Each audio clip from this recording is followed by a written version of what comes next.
Beef tikka बनाते वक़्त अगर आपका गोश्त भी हार्ड रह जाता है, मसाला अंदर तक नहीं जाता है, टिक्का बिल्कुल रेस्टोरेंट जैसा जूसी नहीं बनता। तो आज की ये रेसिपी आपकी सारी प्रॉब्लम सॉल्व कर देगी। आज आप लोगों के साथ शेयर कर रही हूँ मैं बकरा स्पेशल बीफ टिक्का की एक बहुत ही डिलीशियस, सॉफ्ट और फुल ऑफ फ्लेवर रेसिपी। इस रेसिपी में बीफ को स्पेशल मसाले और क्रीमी मैरिनेट के साथ प्रिपेयर करूँगी, ताकि हर बोटी के अंदर तक मसाला जाए और वो जूसी बनकर तैयार हो। साथ ही आपको दूंगी परफेक्ट टेंडर बीफ टिक्का बनाने की इंपॉर्टेंट टिप्स, ताकि आपका टिक्का कभी भी ड्राई ना हो। इस रेसिपी की खास बात यह है कि इसको बनाना बहुत आसान है, लेकिन टेस्ट बिल्कुल बारबेक्यू रेस्टोरेंट जैसा आएगा। चाहे आप इसे अंगीठी पर तैयार करें या फिर तवे ग्रिल पर, हर बाइट में आपको ज़बरदस्त स्मोकी और स्पाइसी टेस्ट मिलेगा। तो चलें फिर शुरू करते हैं इसको बनाना। तो ये बीफ टिक्का बनाने के लिए यहाँ पर मेरे पास है 4 किलो बीफ का गोश्त, क्योंकि मैं आज अपने फैमिली गेट टुगेदर के लिए इसको बनाकर तैयार कर रही हूँ। बीफ को मैंने मीडियम साइज़ में कट किया है, जिसकी बोटी का साइज़ ना ही छोटा है और ना ही ज़्यादा बड़ा, और ये बिल्कुल परफेक्ट कट है। बीफ हमेशा ऐसा चूज़ करेंगे जिसमें थोड़ी सी फैट भी लगी हुई हो, ताकि टिक्का जूसी और सॉफ्ट बने। बहुत ज़्यादा लीन बीफ अक्सर ड्राई और हार्ड भी हो जाते हैं। मैंने बीफ को यहाँ पर बहुत अच्छी तरह से वॉश करके ड्राई कर लिया है। इसमें पानी बिल्कुल नहीं होना चाहिए। इसकी मैरिनेशन के लिए इसमें मैंने 4 टेबल स्पून अदरक और लहसुन का पेस्ट ऐड किया है। आज मैं इसको प्रिपेयर कर रही हूँ रेडीमेड मसाले के साथ। तो इसमें मैंने तकरीबन 2 और आधा अलग से एक पैकेट यूज़ किया है, यानी 2.5 पैकेट का यूज़ किया है। मसालों के डब्बे के ऊपर जो क्वांटिटी लिखी होती है वो 1.5 किलो गोश्त की लिखी होती है, और मेरे पास 4 किलो गोश्त है, तो ये क्वांटिटी बिल्कुल परफेक्ट है। ये मसाला आप किसी भी अच्छी ब्रांड का ले सकते हैं। मैंने शान का मसाला यूज़ किया है। और अगर रेडीमेड मसाला नहीं यूज़ करना चाहते, तो ऊपर देखिए आई बटन पे मैं आपको लिंक शेयर कर रही हूँ। आप इस तरीके से भी बीफ टिक्का बनाकर तैयार कर सकते हैं। मसाले मैंने इसमें ऐड कर दिए हैं। अब अपने भी कुछ स्पाइसेस में शामिल करूँगी, जिसके लिए मैंने 1 टेबल स्पून इसमें डाला है चाट मसाला।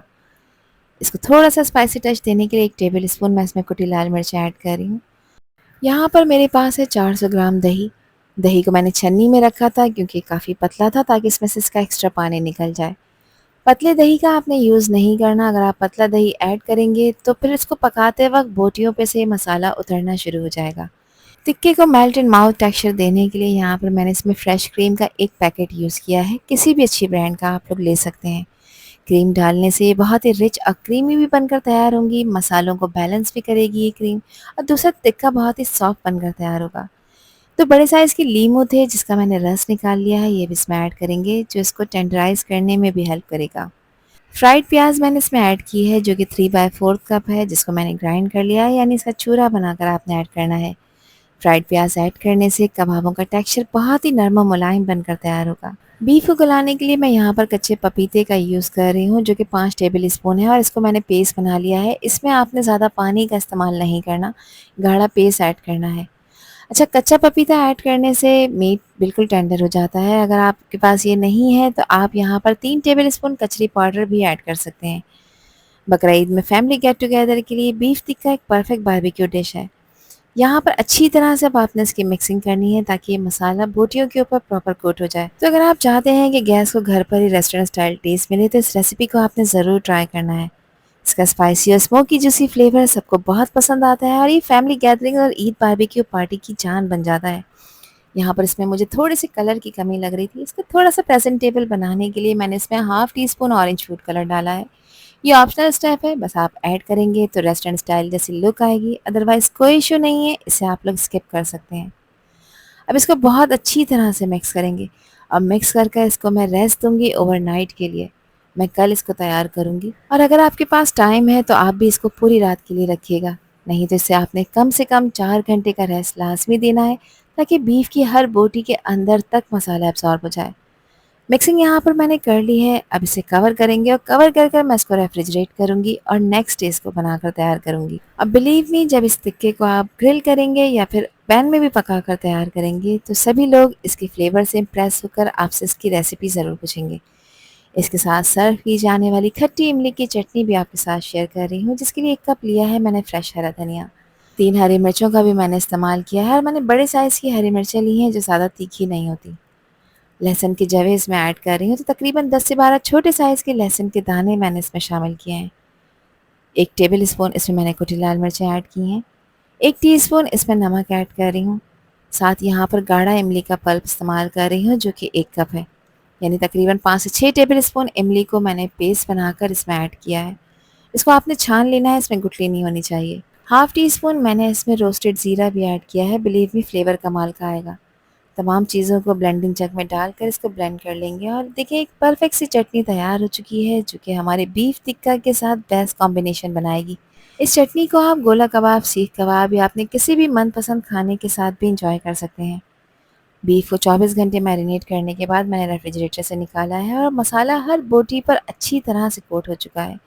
इसके ऊपर थोड़ा-सा पानी आया हुआ होगा, तो इसको आपने पहले अच्छी तरह से मिक्स करना है और अब यहाँ पर मैं इसको मेटल स्क्यूअर में इंसर्ट करूँगी। बीफ मैरिनेट होने के बाद आप लोग देख सकते हैं कि ईज़िली सीख के अंदर इंसर्ट हो रहा है, क्योंकि ये बहुत अच्छी तरह से सॉफ्ट और टेंडर हो चुका है। बीफ को सीखों पर लगाते वक़्त कोशिश करें कि हर बोटी के दरमियान थोड़ी-सी स्पेसिंग ज़रूर हो।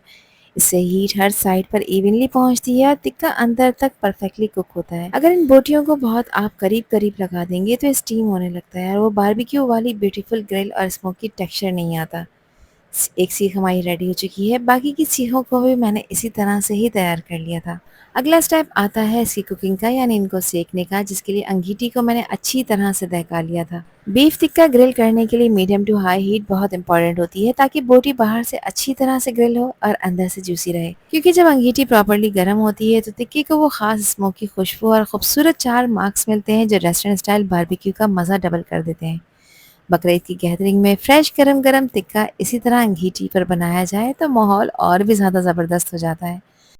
टिक्के को मैंने ग्रिल पर असेंबल कर दिया है और अब एक साइड को तकरीबन 4 मिनट के लिए मैं सेकूंगी। अच्छा, जिन लोगों के पास अंगीठी नहीं है तो कोई परेशानी की बात नहीं, आप इस टिक्के को पैन में गलाकर इसको कोयले का स्मोक भी दे सकते हैं।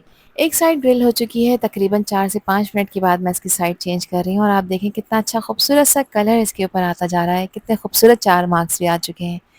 दूसरी साइड को भी मैं इसी तरह से पकाऊंगी और दूसरी साइड को पकाने के तकरीबन 3 मिनट के बाद मैं उसके ऊपर यहाँ पर बटर का ब्रश कर रही हूँ, जिसकी वजह से टिक्के बहुत ही शाइनी, सॉफ्ट और जूसी बनकर तैयार होंगे, ड्राई बिल्कुल भी नहीं होंगे। आप यहाँ पर कुकिंग ऑयल का भी ब्रश लगाकर तैयार कर सकते हैं। अच्छा, यहाँ पर इम्पॉर्टेंट टिप ये है कि टिक्के को ग्रिल करने के बाद आपने इसके ऊपर बहुत ज़्यादा फैनिंग नहीं करनी होती, यानी पंखा नहीं झलना होता। पंखा झलने की वजह से ये बहुत ज़्यादा हीट पकड़ लेते हैं कोयले, जिसकी वजह से टिक्का अंदर से कच्चा रहना शुरू हो जाता है। एक बैच हमारा रेडी हो चुका है, अगले बैचेस को भी मैं इसी तरह से ही ग्रिल करूँगी और देखें कितना खूबसूरत स्मोकी कलर और जूसी टेक्सचर आया है। हर बोटी अंदर से सॉफ्ट टेंडर और मसालों से फुल लोडेड है। इस बीफ टिक्के को आपने नान, पराठे, इमली की चटनी और फ्रेश सैलेड के साथ सर्व करना है और फैमिली के साथ इस अमेजिंग बारबेक्यू फ्लेवर का मज़ा लेना है। बिलीव मी, इसकी खुशबू और टेस्ट देखकर सब आपकी तारीफ किए बिना ना रह पाएंगे। इसकी अमेजिंग लुक से ही आपको आइडिया हो रहा होगा कि कितना सॉफ्ट, जूसी और फुल ऑफ फ्लेवर बनकर तैयार हुआ है।